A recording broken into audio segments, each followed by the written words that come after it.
Owning a boat comes with a number of perks, like being able to say ahoy or land ho and not feel weird about it. So here's another perk. Geico's boat insurance offers access to the largest towing fleet on the water. And with specialist support from agents that are as passionate about boating as you are, there's so much value that you'll want to say, shiver me timbers, and not feel weird about that either. Get more with Geico. This is Wheelbearings. I'm Dan Roth. And I'm Sam Abuel-Samad from Chicago today. Are you actually in Chicago? Did you I was going to say, did you land, but you took the train. So that's right. I am in Chicago. Took the train from Ann Arbor. And this time of year, it is absolutely the best way to get back and forth between Michigan and Chicago. Because as so often happens around the time of the Chicago Auto Show, there was quite a bit of snow overnight and this morning. And apparently a lot of flights between Detroit and Chicago this morning were canceled and delayed, and the train just barreled on through. Although whether it'll be able to do that on Friday afternoon when I'm heading back remains to be seen, because we're supposed to get Chicago is supposed to get about 7 to 11 inches of snow on Friday, and about 4 to 7 in southeast Michigan, and it could be probably actually quite a bit higher in western Michigan as I'm going home, because they get the lake effect snows. So we'll see what happens. We'll see what time I end up getting home Friday night from Chicago. Yeah, it may turn into your own personal snow piercer. Yeah, could be. Wouldn't be the first time it's happened. I know there have been times in the past when the train has actually gotten stuck or been delayed significantly because of too much snow on the tracks. So we'll see what happens. Yeah. But for now, I'm here and I'm ready, and we'll talk a little bit about what's going to be going on here over the next couple of days and what's been going on in recent days. Yeah, and so speaking of that, we've been driving some things, and while we've gotten all the Chrysler love lately, apparently. I mean, you had the I've been on an FCA binge lately. Yeah. This week you had the Durango GT all-wheel drive. Yeah, it's the first time I've had a chance. I've driven the Durango briefly in the past at the Chrysler Proving Grounds, or the Fiat Chrysler Proving Grounds, when they have their annual What's New event. But this is the first time actually with the current generation Durango debuted in about 2012 or so, that I've got to spend a good bit of quality time with it. And no, I think it's older actually. I think it was 2011. Was it 11 or 12? It might have been 11. I don't know. I remember driving it when I was working in downtown Worcester, and that was at least 2010.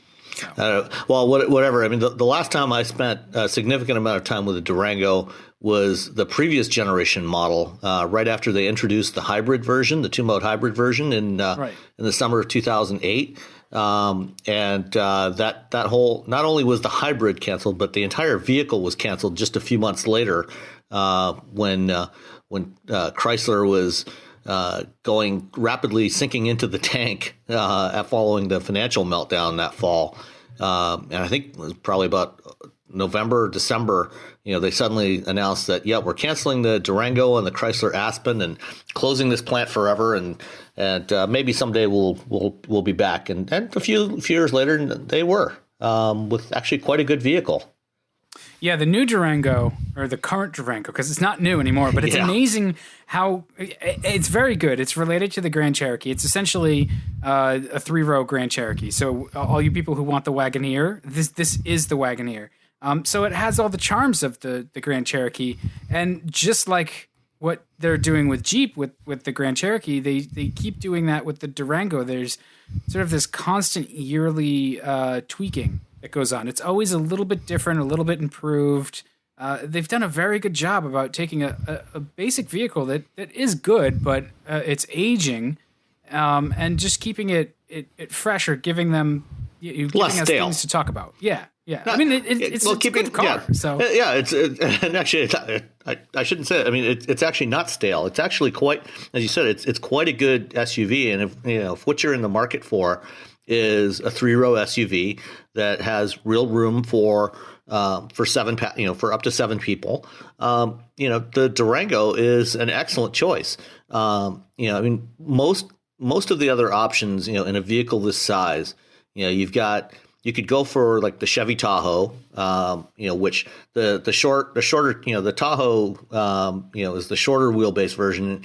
If you really needed room for 7, you'd probably want to go for the Suburban, which is longer. But both of those, have the rear seats are actually really not very roomy, and because of the way the suspension is set up, the floor in the back is actually surprisingly high, and so you end up, when you sit in the third row, it's okay for little kids, but for adults, you end up, sitting with your knees up in the air about shoulder height.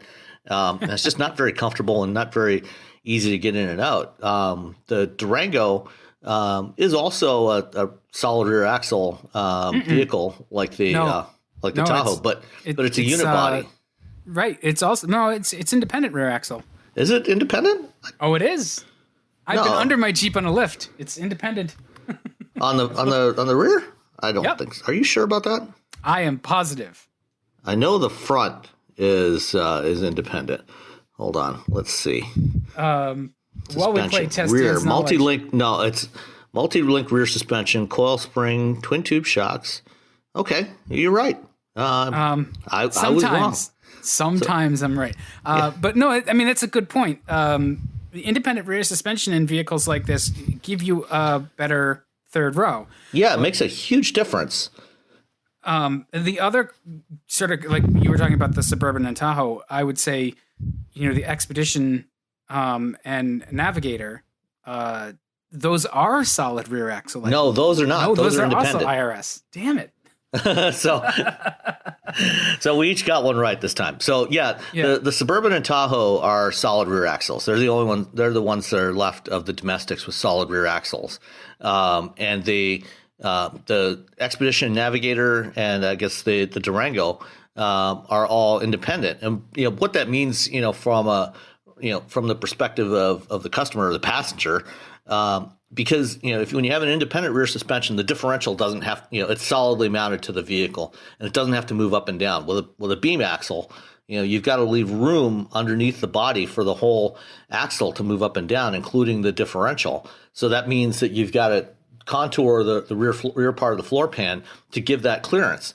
If the differential doesn't have to move and only the wheels at the corners are moving, you can make the floor a lot lower, and so you can have a lot more comfortable seating position in the third row, and it does make a huge difference. And I did climb back into the third row of the Durango, and it was quite comfortable back there, and even had decent head and leg room back there. Even for me, I'm about 5'10", and I could easily ride back there for a while. I probably wouldn't want to take a long road trip in the third row. You might not want to go like say Ann Arbor to Chicago. Probably not. But it wouldn't be a killer to do that. Actually, it's probably roomier than flying. Actually, you're probably right. At least in coach class, anyway. But the train is definitely a much better option for that.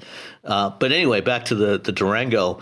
So having the independent rear suspension, gives you a combination of both a usable third row and better overall ride quality. And it's still it handles really well, and because it's basically the same suspension setup as the Grand Cherokee, that it's also going to have some decent off-road capability. Although, if you really need to go off-roading, you would probably want to go with a shorter vehicle like the Grand Cherokee than this thing. But it'll still do pretty decently in those kinds of conditions. Yeah, the thing I like about the Durango is that it drives with that careful attention to detail that the Grand Cherokee exhibits as well. It feels good to drive, and a lot of cars have the spec sheet that matches up and a lower price than say the Grand Cherokee. The Durango is actually priced quite well within its competitive set, but they don't drive well. They're kind of a chore to be in. Like everything is there, they just suck to drive. Where the Durango and the Grand Cherokee don't. They're good to drive, and that makes a big difference to me. And the interior is nice. It's just this. It's a solid vehicle for the class, no matter how old it is. I am interested in what makes it a GT, because that's a slightly newer trim, isn't it? Yeah, that's a new option. I think for the 2018 model year. It might have launched in 2017. I can't remember. But yeah, basically to turn a Durango into a GT, you add some pretty cool looking 20-inch wheels to it, and a hood that looks like it, that looks pretty much like any of the Hellcat models, like the Challenger or Charger Hellcat. So you've got a forward-facing hood scoop and a couple of vents on either side of it. So it looks like it's a lot faster than it actually is, because the Durango GT actually comes with the Pentastar V6, which nothing wrong with that. But it's not quite a Hellcat. So you get it's kind of like BMW M Sport or, the AMG appearance package on a Mercedes. So you get the stuff that looks like it goes fast, but it doesn't really do anything for your performance. Right. It's the show. It's the all show no go kind of thing, which is fine. You know what? But like I said, the Pentastar, it's a pretty good, powerful engine. It's about almost 300 horsepower in this setup. 293 horsepower, 290 or 260 foot-pounds of torque. So it's got plenty, and with the 8-speed automatic, it does fine. I had no real complaints about the performance. Let's put it this way: you're not going to race this thing against a BMW X5M, or an AMG GLE, but it'll do fine, for most commuters, that need to haul 6 other people around with them. And you still have plenty of cargo space in the back behind the third row as well. So it's, if you need a 3-row SUV, and you also want to be able to do some towing as well, because it's a rear-wheel drive vehicle, it's got some decent tow capability. Unlike say a Chevy Traverse. I mean, Traverse is fine. I think it's about 3,500 pound towing capacity or 4,000 pounds. That's it.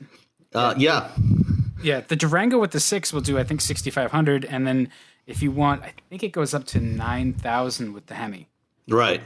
So yeah, it's not let's see, the rear wheel drive V6 Durango is 6,200, and the 5.7 liter Hemi is 7,200. See, I thought it went up more than that. See, I'm just throwing out numbers and making stuff up. But you can get a 6.4 liter V8 with all wheel drive that'll give you 8,700 pounds of towing. Wait, you can get the 6.4 liter? Yeah, in the SRT. Oh. So you can get the Durango SRT, which is, that actually does go fast. That's right. And that's actually new for 2018 is the SRT. And I would never think to tow with the SRT, but I mean, yeah, sure. Why not? Yeah, absolutely. What could go wrong? It makes a great tow vehicle. It's quick. It's got a lot of capacity. Yeah. You could do a lot worse. Absolutely. So the thing that I didn't like about the Durango is the rearward visibility. Because it's a little extra long and it has a smallish window in the hatch, you get kind of a limited view to the back. But I mean, that's a problem with any 3-row SUV, though. Yeah, I've yet to see, anything that long is going to have visibility issues out the back. Even if the windows are large, you push the window that far back behind you, that's going to happen. And that's where the beauty of, having the rear backup cameras is great. And, things like blind spot information. Yeah. No, and that's honestly, like, it's about one of the only things I can really carp about with that vehicle in particular. I've had my say about the Uconnect screen in its current iteration. Overall, they haven't replaced it because I don't think they have anything that's as good. And we were talking about this just amongst ourselves. FCA seems like they're sort of stuck in this place where they're trying to get Alpha sort of going here in the U.S. again. And they're kicking along with the Dodge, Chrysler, Ram lineups that have been around for a while. It doesn't seem like there's any real suitable replacement for these vehicles that have been really doing a great job for them for quite a while now.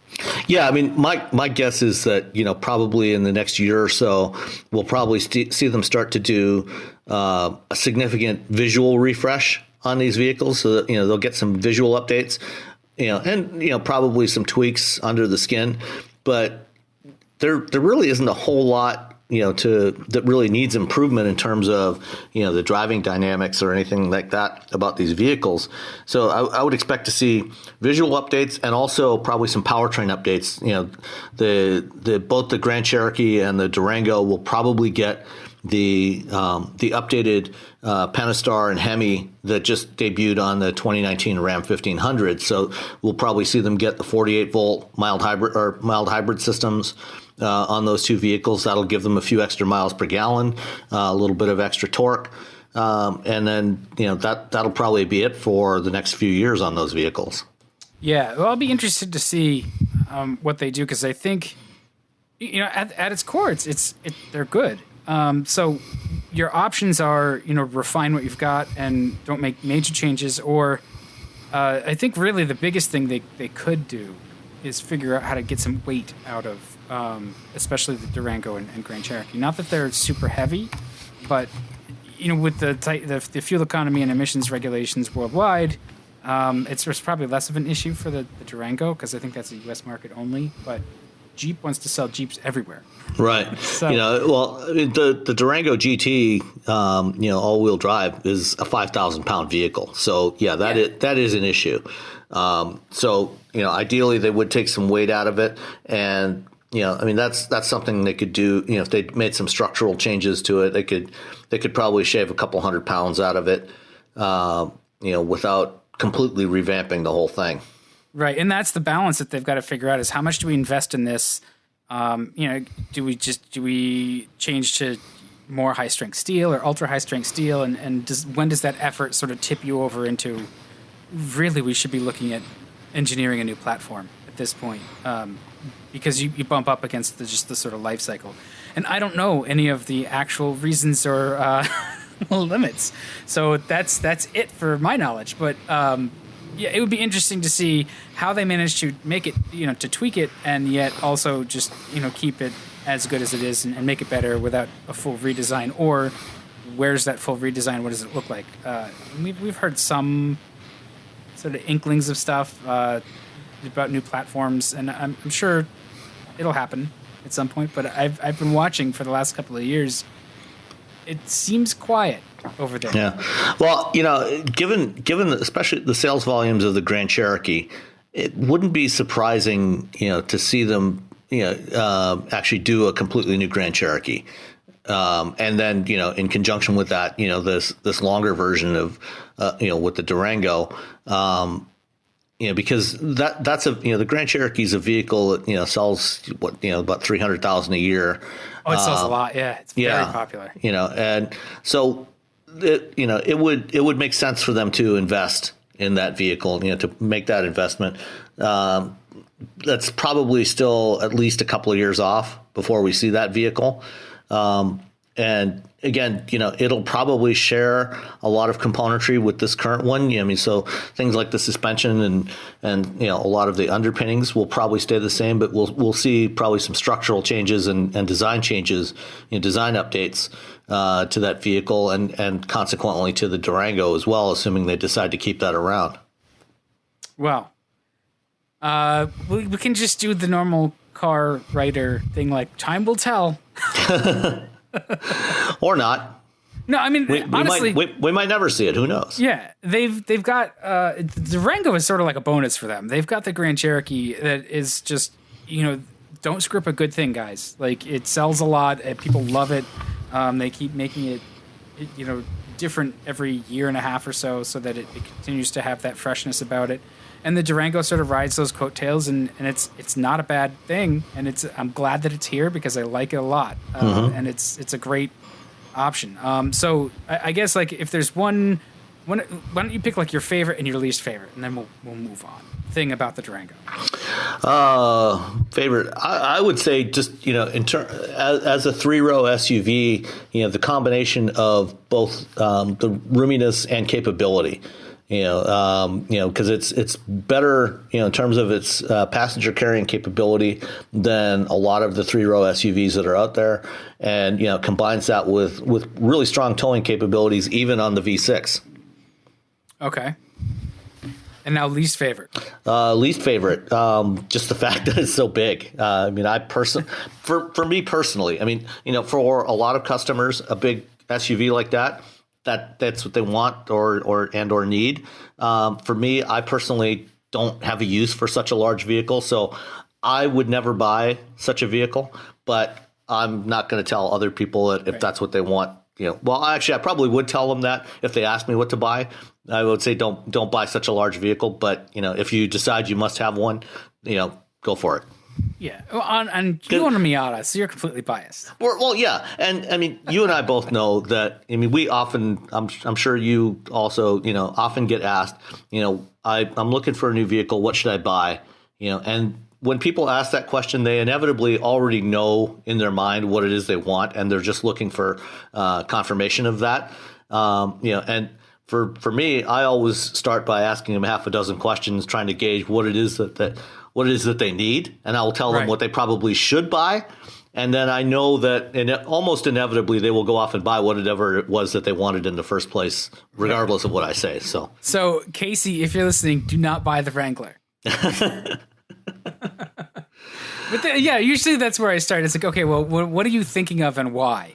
And just sort of offering a couple of sort of guidance points. Because honestly, like if you suggest something that they hadn't really thought of, and they might try it, but it might be just too weird for them. And then if they buy it and they hate it or it breaks down a lot, you are the one sort of on the hook for that. Then like, I'm not taking advice from you anymore. Right. Well, fortunately, they never take our advice anyway, so it doesn't really matter. That's just a theoretical thing.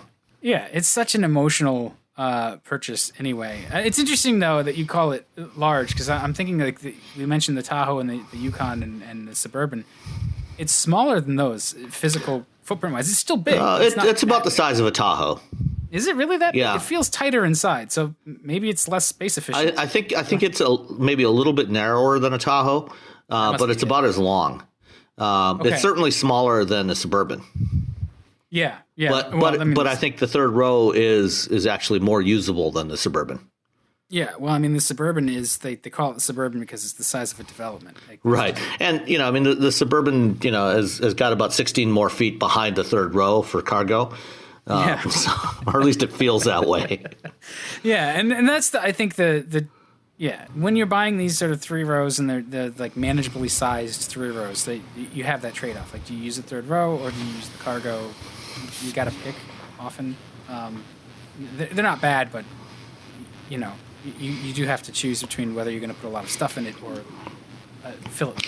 But if you actually do plan to use the third row, then stay away from things like the Lexus RXL. Which the third row in that, I'm sorry. I mean, the RX is fine in general, as a two-row utility, but don't bother with the third row version, because, I mean, the third row is a joke. And there are so many of, these mid-size utilities that they put a third row in there. It's kind of like, companies that put a second row in their sports cars, put, the plus two in their sports cars. That's really nothing more than a plus two. And, it's really only big enough for little kids. But the thing is, you don't actually want to try and reach back there to strap little kids into those seats. And the problem with just don't with bother little kids. Yeah, I mean, there's a lot of problems with little kids, but the problem with little kids is the kids' seats are so huge they don't often fit. And anyway. Yeah. Right. So what did you drive? So I had a Volkswagen Beetle Turbo, and I was thinking about this. It strikes me that the new Beetle has roughly had about the same kind of run in the U.S. as the original Beetle did. When you consider that the original Beetle really got popular around 55, and it was pretty out of date by 75, so that's 20 years. The new Beetle. Well, you could argue that it was kind of out of date in 55, but it was, but it sort of had that spike of popularity between, say, 58 and 72, 74, and it really started to tail down. And I think really one of the things that helped the Beetle last that long was the oil embargo in 74. But the new Beetle came out in 97. 20 years later, It's been through a generation. It doesn't really look all that appreciably different. And there's just, I was thinking, like, is anybody going to miss this? Because we're also hearing rumors that the Beetle is going to be killed. They're not going to extend the model once this one runs its course. And I'm kind of okay with that. Like, I really hotly anticipated the new Beetle coming in '97, and I was a little bit let down. And I really want to lament the loss of this one as much as I anticipated it coming to market, but I don't think I do. Kind of like, well, it met with a shrug. I mean, while I personally, might not necessarily, want to own or drive a Beetle myself, I think it's good that the world has cars like the Beetle, because, you don't want all cars to be the same. That's true. And, I mean, mechanically, it's a Golf, Well, and it's always been the same as any other Golf to drive, right. But it's got a unique flair to it. But the issue, so this Beetle Turbo, for whatever reason, I hate the way it drives. I don't. Yeah, it. And the whole time I was driving, I was just like, man, I just wish this was a GTI. So there's that. I think part of the reason why I don't like it is it had DSG, which I find really boring, and it does weird stuff.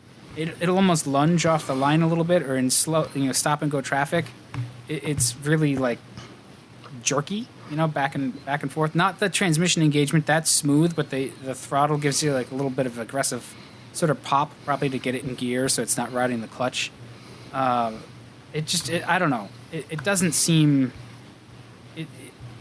For whatever reason, it just didn't. It was not enjoyable to drive. The steering was a little numb.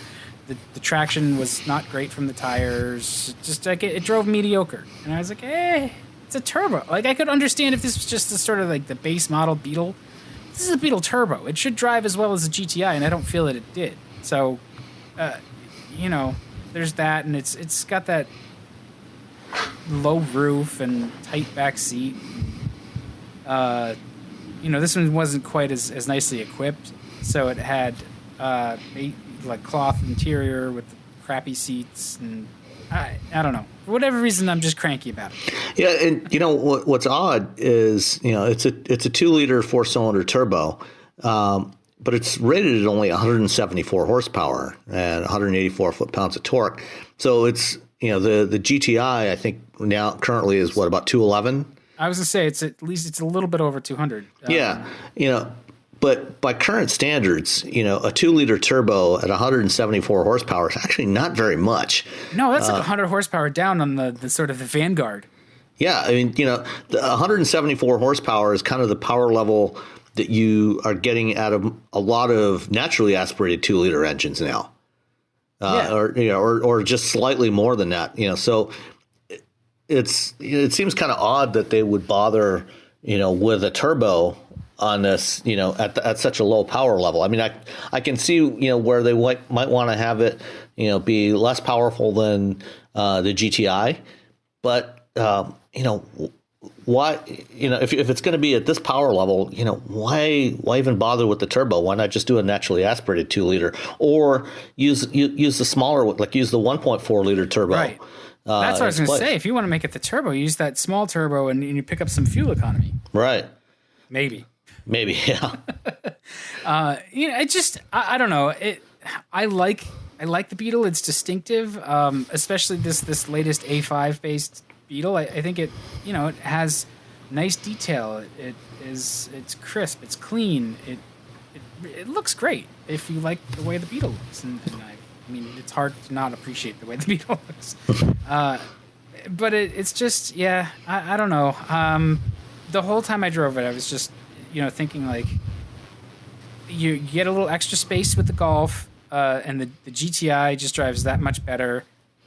In price-wise, that's still a really affordable car. I can't make the case for the Beetle other than it looks like a Beetle, and I think all of the people who wanted that have kind of gotten that out of their system.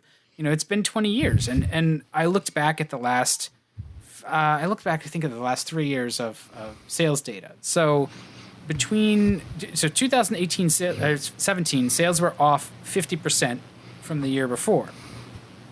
That year's sales, they were down 25% from the year before. Go back to 2015, same thing, down 22%. So like the sales have just been dropping off a cliff, you know, like you're getting to percentages of percentages and it's not making a case for itself. I think Volkswagen only sells about 15,000 of these in the US every year. So it's getting to be kind of a niche seller. And I can see at a certain point they don't really want to put much effort into it. And that's the impression I get out of it, is that they haven't. Yeah, I mean, it's kind of a, you know, they're just kind of letting it die a slow death, you know, just kind of wander off into the sunset. Yeah. And that's, I mean, sure, some cars don't need updates. And I don't know. The DSG, I think, is probably one of the reasons why I was left a little flat. I would have had a lot more fun if it were a manual. And the flat bottom steering wheel, I have now determined this is a terrible thing in a road car. You should not make a flat bottom steering wheel because it makes it really weird to juggle in just normal driving. You know, you've got to figure out where to put your hands. Yeah, I mean, unless you've got a performance car with really high side bolsters and really quick steering, so you don't actually have to turn it more than 90 degrees anytime. I mean, it really is more of a visual statement than anything actually functional. Yeah. So, I mean, that's about all the smack I want to talk about the Beetle. It's a clever design. I hope they do something else with it. I hope they keep it. But if it dies, I'm not going to... I'll shrug. It wouldn't be the end of the world. No. I mean, honestly, how can you love it when it does... Or how can you miss it when it doesn't go away? You know? That's true. That is true. We've seen the Beetle forever. It even overlapped with the original one in some markets. So... there's that. Anyway, let's move on. All right. I've got stuff to talk about.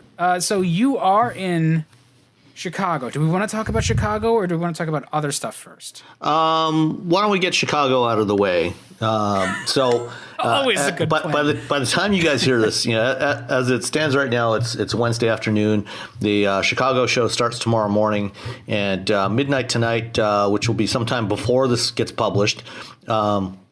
Ford will be taking the wraps off the refreshed, somewhat sort of kind of new Transit Connect wagon, 2019 Transit Connect wagon, which I have often personally told people, you know, that were in the market for a lifestyle vehicle that perhaps didn't want something as large as what. Or that didn't want a minivan at all, for that matter, and wanted something more practical, more useful than a sport utility vehicle or a crossover, that they should really consider the Transit Connect wagon. And I've largely been ignored, as is so often the case. But I will continue to say it. And in fact, a friend of ours just recently purchased a Transit Connect wagon because she does have an active lifestyle. You know, she goes canoeing and kayaking and stuff like that, and you know, the Transit Connect is actually a really nice size. It's not too big, but you can drop, all the back seats down to get a flat load floor and everything. And so, you know, we're currently in the second gen Transit Connect wagon that debuted in 2013, I think. Something like that. And, it's actually, for what it is quite a good vehicle. Ford, well, it's Focus based now, right? Sort of. I mean, it's got some Focus bits in the front end. It does have a beam axle at the back. As it should, because utility vehicles, yes. That's right. I mean, you want the whole idea is to have a flat, a low load floor in the back. And, one of the, if you're not going off-roading, if you want a vehicle that offers utility, offers a huge amount of cargo carrying capacity, and, is practical to use. You want a low load floor, so it makes it easy to get in and out. And it was fascinating last week when I went to the preview of this with Ford, listening to the Ford marketing folks talking about this. We so often hear, automotive marketers talking about, or actually marketers in general talking about how we're going to appeal more to millennials, get millennials into our vehicles. And with the Transit Connect, it was the exact opposite. They know who their market is for this thing. It's people between 50 and 68 years old.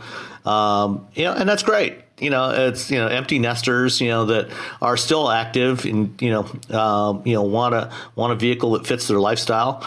And the Transit Connect is great for that. And there's not a whole lot that's changed on this one. It's got a new front fascia with the latest iteration of the Ford hexagonal grille, similar to what we see on the Fusion and Focus and a bunch of other cars, which is fine. The European market Transit Connect already got this update last year, and now it's coming over here, and it gets a new center stack with an upright tablet style touchscreen. No. You don't like that? I don't like tablets. I don't like touchscreens. Well, I don't like touchscreens either, but I think it is. I mean, if you're going to have a screen in the middle there, I think it is. I actually do appreciate that stand-up tablet style because it gets it up closer to your line of sight. So when you do have to look at it, you're not looking as far away from the road to glance at it. So it's better. I think it's from the visual perspective. I think it's better. I agree. I don't like touchscreens either, but what are you going to do? I mean, that's what everybody's going to do.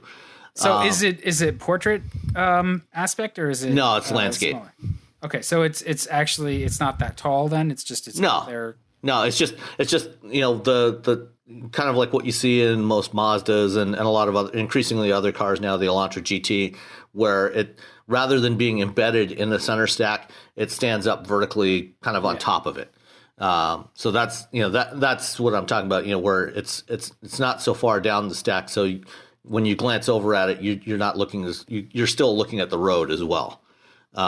So that from that perspective, it's an improvement, and it's got Sync 3 and Ford Pass Connect, which is their telematics system. But one of the things that's really interesting, they've updated the powertrain lineup for this year. So up until now, the current gen Transit Connect has had the old 2.5 liter normally aspirated 4 as the base engine and the 1.6 liter EcoBoost as the up level engine.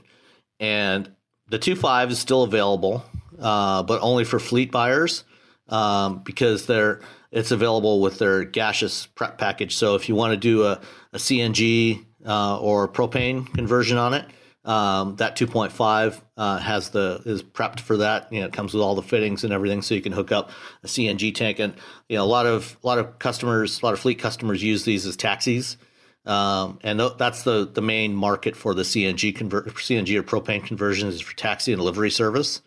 So that's the one engine option. Then the base engine is the 2 liter normally aspirated 4-cylinder that's in the Focus now.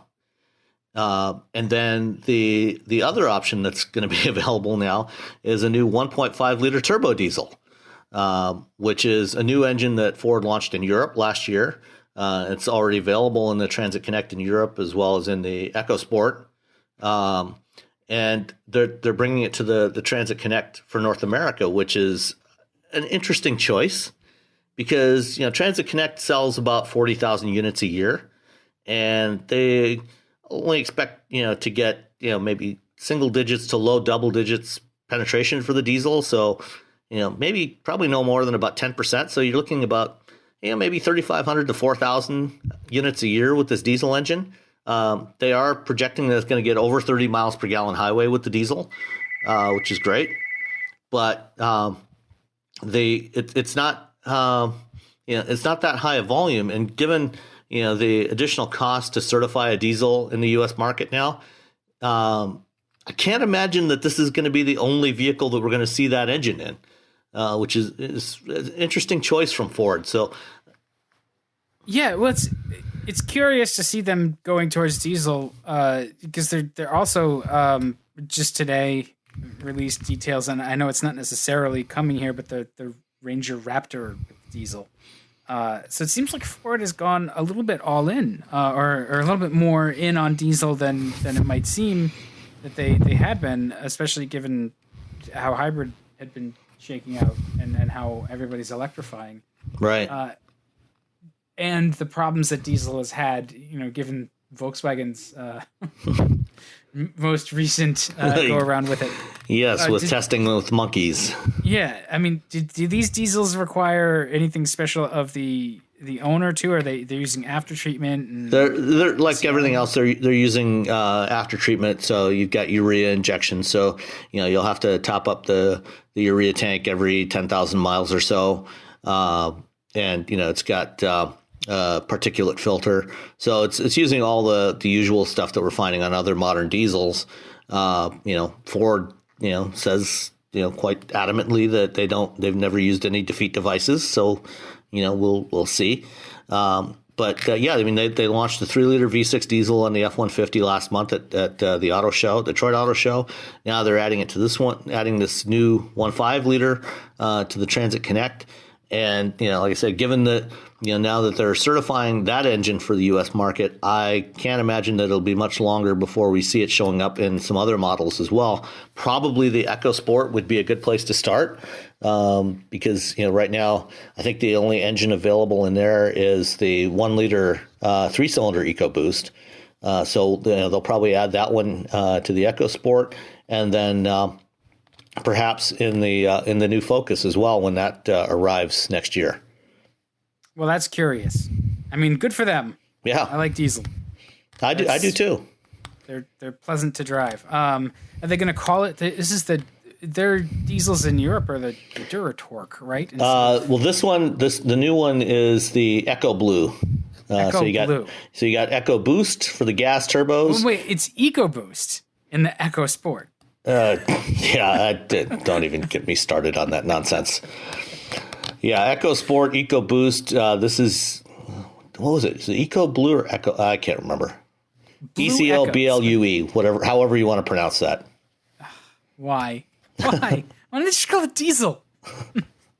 Because you can't patent or you can't trademark that. That's true. And this is the funniest thing. Like sometimes I'll sit in a meeting and one of my coworkers likes to name things. Like, this thing needs a name. This thing that we're doing, it needs a name. This project needs a name. It doesn't need a name. just go. Don't waste any time naming it. Let's just build it. Well, at least Ford didn't use a name that they already have on another existing product, like GM did with the autonomous version of the Bolt, which they have named the Cruise AV, despite the fact that they already have a Chevrolet Cruise, which is a completely different vehicle and it's pronounced the same but spelled differently. So, yes, boy. Marketers, gotta love them. Yeah. Moving on. Speaking of marketers, probably the greatest marketer of our time, if not necessarily the greatest auto executive. Yes, but and I think the first thing we should do is preface this whole story by reporting came out, financial reporting came out for them today, and they're losing three. Oh, did it come out already? I haven't seen it yet. It's like it's down $3 a share or something for Tesla. How much did they lose is the question. Yeah. Anyway, the point I think you were trying to make is that there's this big PR stunt, and it was actually more than that. It was SpaceX. They launched the Falcon Heavy and recovered its side boosters. I think they missed its center booster. It missed the drone ship. And they launched Elon's Roadster into space, and it was all very successful and impressive. It was a great show, and especially watching the two side boosters come down and land simultaneously on the adjacent pads. That was pretty badass in Florida. Yeah, I mean that was very cool to watch those two boosters come down and land flawlessly. The center booster, as you mentioned, didn't quite fare so well because apparently, I guess when they're bringing the boosters down, they have nine rocket motors on each of these Falcon 9 boosters, hence the name Falcon 9. And typically when they're slowing the booster down to land, they fire 3 of those, and apparently only one relit for that firing, and so it didn't slow it down enough, and it ended up missing its trajectory by a couple of 100 feet, and the booster, instead of hitting the drone ship in the Atlantic, hit the water at about 300 miles an hour. And the shrapnel, as it made that impact, also caused damage to the drone ship as well. So that one didn't do so well, but they did get Elon's Roadster up into orbit, and it's on its way. Apparently that also overshot slightly, and instead of going into an elliptical orbit that will have it alternating back and forth between Earth and Mars orbit, it's now on its way out towards the asteroid belt, in between Mars and Jupiter. So we'll see how long that thing holds up out there. Yeah, so it's just going to get pummeled. Yeah. But for what it's worth, though, that Tesla Roadster is not the first EV into space. That actually happened almost 50 years ago, when NASA put on 3 consecutive Apollo flights put lunar rovers onto the surface of the moon, which were driven around by the astronauts up there. And those electric lunar rovers were actually built by a little General company Motors. you might have heard of called General Motors. General Motors. They did awesome stuff. And I think somebody involved with that project at some point said, I have no doubt if you go up there with fresh batteries and put them in there, they'll fire right up and you'll be able to drive them around. Yep. And I think that's probably true. And the tires were developed by Goodyear for those, I believe, because they're like a spiral. It's like a spring that you lay on its side and then wrap it around the hub. And I think there's mesh because you can't have air. So, Right. Yeah. It's a non-pneumatic tire. It was really cool. Those lunar rovers are neat. So given all the spectacle, it was really cool to see, but still, Tesla's not making any profits, so that's fine. Yeah, and actually, we're probably, as we record this, I think we're still let's see, it's about 2:11, but we're still about an hour or so away from them releasing their Q4 numbers. Okay, it must have been numbers. Projections or something. Yeah, I saw. but I think it's pretty reasonable to assume that they're going to lose money and a lot of it, and also have a significant amount of negative cash flow since they fell substantially short of their delivery projections for the Model 3. And as near as we can tell from the reports we've heard, they're still doing a lot of hand building, and actually, even what they are building is apparently not that good. Did you happen to see the video that Autoline put out last week, John McElroy? No, but I actually have it in my queue to watch the. We'll include it in the show notes. But John McElroy, the host of Autoline, did a little walk around with Sandy Munro, the CEO of Munro and Associates, which is a prominent firm that does teardowns. So they get hired by a lot of companies to do competitive teardowns. So they will purchase vehicles from different manufacturers and tear them down and analyze everything about them. And John and Sandy did a little walk around of a Model 3 last week that they're in the process of tearing down. And there's a lot of stuff about that. The quality is, shall we say, not up to current standards. In fact, Sandy Munro described it as being roughly equivalent to a early 90s Kia, which was not a very good car, not compared to what Kia builds today. That's early 90s Kia was like when they were just learning to Yeah, let's put it this way. It's not really the same company that goes under the Kia brand today. Those were pretty terrible cars, and I know, having driven them back in those days, they were not good cars. And some of the things that you see in this video are pretty, for cars that they're selling, the ones that they're building today are, high-end trim levels, the long distance battery and a lot of equipment, and these are cars that are selling for $55,000 to $60,000, and the kinds of things that they're showing on these, issues that we were seeing on $10,000 cars 20 years ago. Yeah, that's not good, and that's the biggest issue I have with Tesla. We had a company function last week, and somebody was asking me, what I thought of the Model 3, and I said, screw those guys. It's like, if you want an electric car, you go buy a Bolt, you go buy a Leaf, you go buy a used Leaf. Like, and even those cars, it's strange that Nissan's really not trying all that hard to sell the Leafs. They're not in stock in a lot of places. They're special order. Well, they're still. I mean, they just started production last month, so they're still ramping up and getting those out to dealers. But I think in the next few weeks, you probably will see some more significant marketing for the Leaf, because one of the things that they're really pushing this year is the value proposition, because it starts at $29,000 before any tax incentives, and I think we're gonna be seeing Nissan pushing the Leaf quite a bit harder in the coming months. Yeah, and my assessment of Tesla to everyone is probably the same as yours. They've been great at pushing the rest of the industry. Oh yeah, I mean, cars like the Leaf and the Bolt wouldn't exist today if it weren't for Tesla. Yeah, and I love the ambition. I love the sort of the thinking behind a lot of the stuff, and we want to change things. Great, but they're not as good as they need to be, especially the Model 3. They're just not good at building a car, like in the basic sense of the bending the metal and bolting it together. That needs to be better. The software and the electric propulsion and all of that stuff is good. It's really good. But you got to get the fundamentals of actually manufacturing and delivering to customers and supporting customers.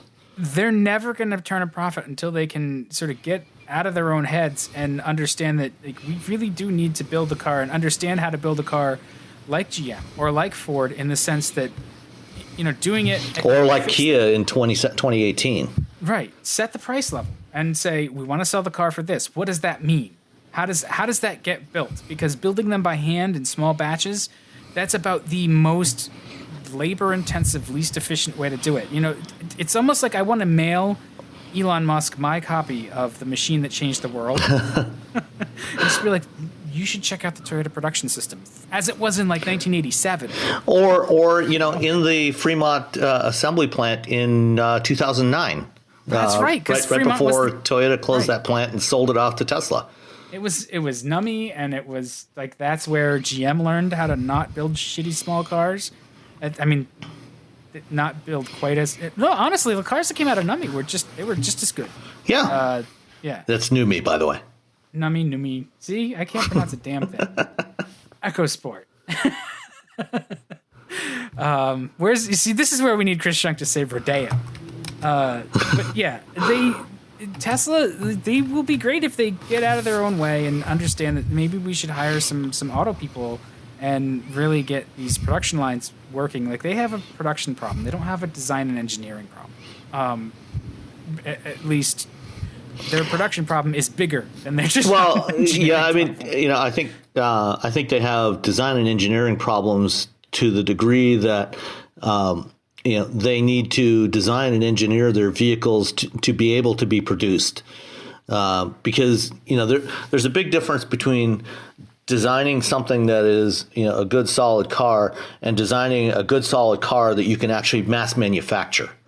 And this is one of the things that Elon talked a lot about, in the run up to the launch of the Model 3, was that, they learned from the Model S and more particularly the Model X, things that they need to do and not do, in order to, and they claim that they designed the Model 3 to be able to be easier to build, which is great, except that by all accounts, that's not actually happening yet. Doesn't seem like they're having an easy time building them. Yeah. So, I don't know. I haven't been in the Fremont plant. I've only heard various reports from a variety of people that have been there, or have talked to people who work. I've heard a lot of second and third hand stuff. But by all accounts, they're still having issues, not just in Fremont, but also in the Gigafactory, where they build the battery packs and the drive units.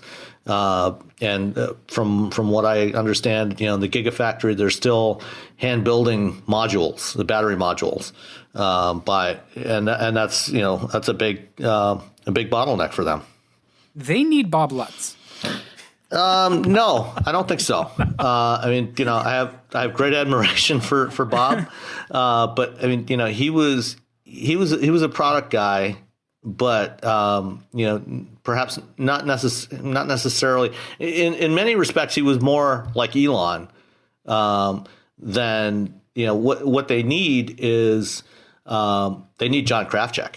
I was just going to say then they need Krafcik, which is because I mean Krafcik actually started his career at NUMMI, and early on in his career he wrote a book on lean manufacturing. Yes, the machine that changed the world. Oh, that's okay. I couldn't remember if that was his book, but I don't know if he was at NUMMI at that point or if he was at MIT. I think it was after. I think it was when he was at MIT after he was at NUMMI. Oh, okay. But yeah, I mean, they need somebody like him more than they need another person who is out there, as a promoter. They don't need another promoter. They don't need somebody who's good at sound bites and quotes. They need somebody who's an operations person to really, crack down on the manufacturing side of things. That's true. What they need is an automotive version of Tim Cook. Yeah. Okay. I mean that works. Either way, the problem is it's unlikely that anyone like that would ever go to work for Elon Musk, because Elon is not the kind of person who seems like he's willing to step back and let someone else take that level of control of the day-to-day operations. Well, and I think that's sort of what you're seeing, and it's not unique to this business. It's happened in many businesses. Yeah, and other car companies. Yeah, it's like Edison syndrome. Yeah. All right, so we've had our weekly bashing round on Tesla. Do we need to say anything more about it other than shut the car into space? No, we'll come back to Tesla next week once we've heard the financial results and had a chance to pour over the numbers a little bit.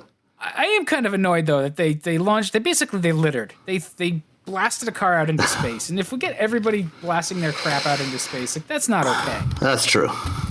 But on the other hand, based on a story I read today, sounds like it will disintegrate fairly soon, and it won't actually be on a billion-year journey because the plastics and everything that make up the body, apparently the carbon-carbon bonds in those materials are very susceptible to the interstellar radiation. And those materials will break down pretty rapidly, probably within the next 12 months or so. So a lot of that vehicle will just completely disintegrate into its base elements anyway. Wow. Well, all right. So that's what you call biodegradable. I mean, so I've driven cars that have done that too. Biodegradable. Yeah, usually it takes a few more years and some road salt to make that happen. Yeah.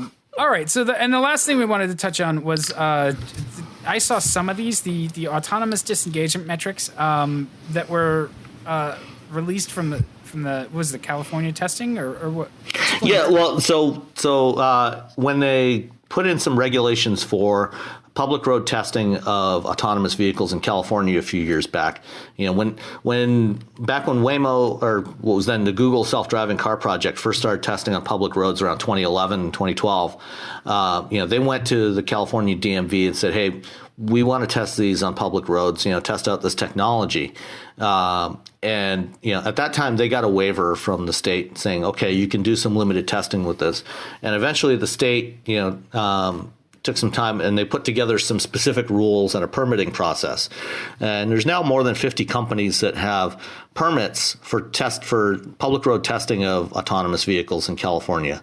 And one of the stipulations with that, when you get this permit, you agree that, every year you're going to submit a report, because they were looking for some way to measure the safety and progress of these vehicles. And so they came up with this mechanism. They said, basically you have to report how many times the autonomous system disengages and hands control back to the human driver, and why did it do that? So every company that's testing in California has to submit these reports every year. And, if you go back and look at the prior year's reports, you can see that particularly for Waymo, which has been testing longer than anyone, There's been a steady downward, steady decline in the number of or the frequency of disengagements. Not so much the number of disengagements, but how many miles you go between disengagements on average. That's all well and good, except that when these when the 2017 reports were published last week, I started getting a lot of calls from various people in the media, for comment on this, and I started looking at this, and I looked at these last year as well when it kind of first, really came to prominence when Waymo made a big deal of their low numbers. And one of the big issue with this is there's not really, what constitutes a disengagement or why the system was disengaged and why the human driver had to take over is kind of vague. And it's open to a lot of interpretation by different companies. So that's one element of this. So there's no common standard really on, what makes the autonomous system give up. And then there's also the fact that, there's a lot of companies that aren't testing in California. Contrary to the belief of a lot of people in Silicon Valley is not the center of the universe. What? Yeah, believe it or not. And so, next you're going to tell me that the world does not revolve around me. Dan, we need to have a little chat. And there are a lot of companies involved in developing these systems that are doing testing in a lot of different locations, including companies that are also testing in California, like General Motors and Waymo. Waymo is actually probably doing more testing outside of California now than they are in California, at least on public roads. They're doing a lot of work in the Phoenix area. They've got vehicles in Austin, Kirkland, Washington, soon starting in Atlanta. And so all of this basically means that what we're seeing out of California, most of the companies that submitted reports have, aside from GM, Waymo and GM by far and away have accumulated the most miles of testing in California. But there's a lot of, these little startups, even a lot of big companies, companies like Volkswagen and Mercedes-Benz and Nissan that have accumulated very few miles in California because they're doing most of their testing in other places. Nissan's doing most of their testing in Japan. Daimler is doing most of their testing in Germany. BMW is doing most of their testing in Germany and other locations. Even Aptiv, formerly Delphi, they have a facility in Silicon Valley, but they do most of their development on their autonomous systems in Pittsburgh and Boston, now in Las Vegas. They do some in Michigan. They do a bunch in Europe. So, what you see from these California reports is just a tiny snapshot of a statistic that is not even particularly relevant. Even if everybody was testing in California, doing all their public road testing there, it still wouldn't be a particularly statistically significant metric for measuring how good these systems are. Well, what it does show to me, though, is that the biggest problem with autonomous driving is human drivers. Or actually the media that's reporting on them. I mean, that's true. It seemed like the highest percentage was just unexpected things where the system just winds up in this place where it doesn't know how to solve it, so it hands control back to the human driver to be like, no, you solve this. Right. Well, and the other thing to keep in mind too is, a lot of this testing is going on in some widely divergent places. So for example, GM is doing most of its California testing within the city of San Francisco, which is, a particularly challenging environment from a traffic standpoint and pedestrians and everything else. Whereas Waymo is doing, they're testing in San Francisco, but they're also doing a lot of testing in other locations, where the conditions are quite different. And, if you're testing an autonomous vehicle in a suburban area, for example, and, you're the safety driver and you see it starting to diverge maybe from what you would expect it to do.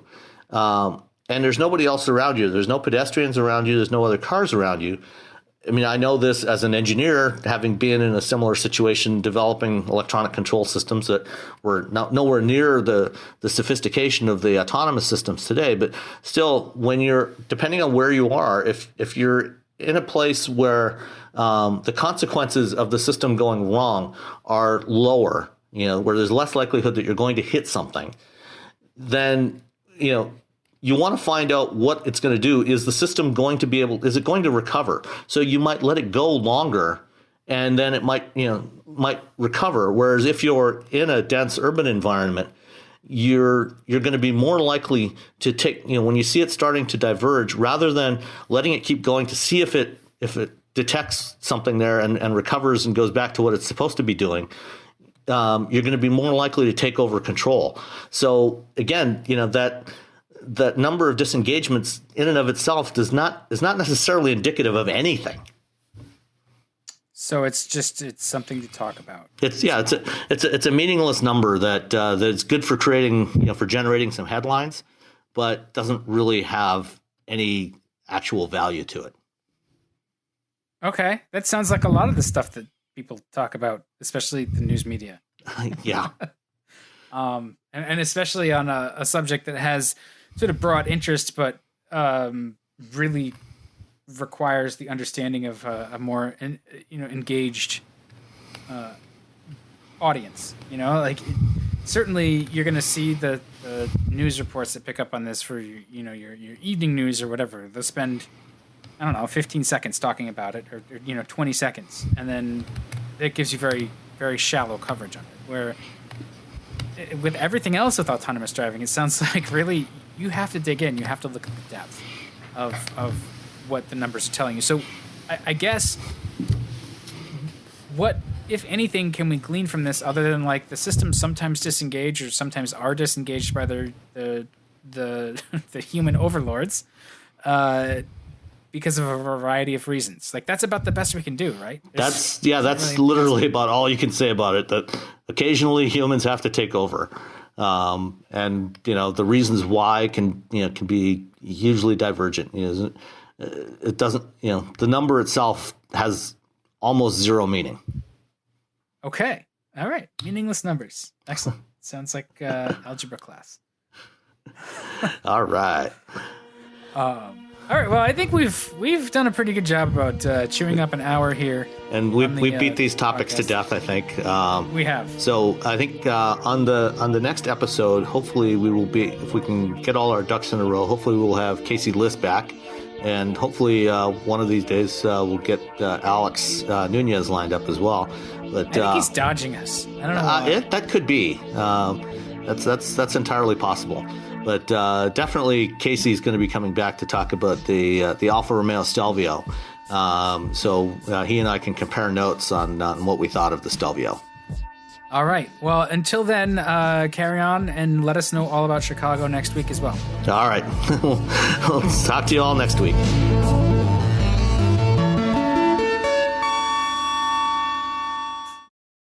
Owning a boat comes with a number of perks, like being able to say, ahoy, or land ho, and not feel weird about it. So here's another perk. Geico's boat insurance offers access to the largest towing fleet on the water. And with specialist support from agents that are as passionate about boating as you are, there's so much value that you'll want to say, shiver me timbers, and not feel weird about that either. Get more with Geico.